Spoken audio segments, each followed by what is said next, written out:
सारे जो अस्थि कलश के साथ लोग थे उनका भोजन मेरे घर में बनाया गया और उस भोजन को मेरे पिता तो बहुत एंटी आरएसएस व्यक्ति हैं।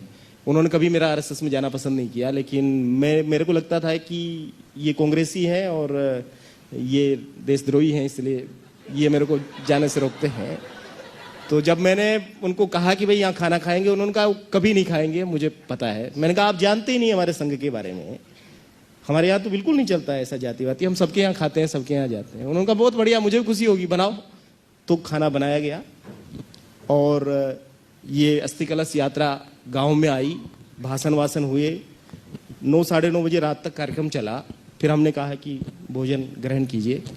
तो उनमें से एक सेवा भारती के जो जिलाध्यक्ष थे नंदलाल, वो मुझे एक तरफ ले गए और मुझे कहा कि बंधु आप तो समझते हैं कि अभी अपना हिंदू समाज इतना समरस नहीं हुआ है, तो हम तो खा लेंगे आपके यहाँ, हम तो कभी भी खा सकते हैं, आपके साथ एक थाली में खा सकते हैं, लेकिन ये जो साधु संत आए हैं इनको थोड़ा संकट रहेगा, तो आप ऐसा कीजिए कि पैक करके दे दीजिए खाने को।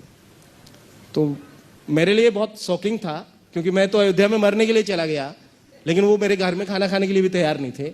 लेकिन मेरी स्थिति आप समझ सकते हैं, मेरे पिताजी ने पहले ही कह दिया था कि ये नहीं खाएंगे, और मैंने दावा किया कि मैं 5 साल से काम करता हूँ और वो खाएंगे ही खाएंगे। तो मुझे लगा कि ये ठीक है कि ये बांध के भी ले जा रहे हैं।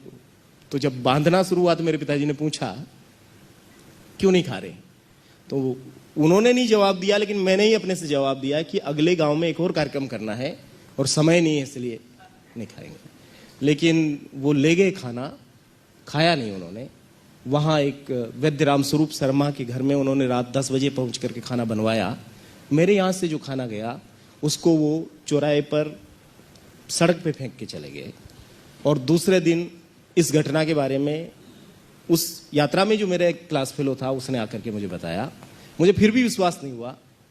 तब हम दोनों मित्र जाकर के वहाँ उस जगह को देखा जहाँ खाना फेंका गया था, और जब ये यकीन हो गया कि वास्तव में फेंका गया, तो यात्रा जहाँ पहुँची वहाँ पहुँचे हम लोग।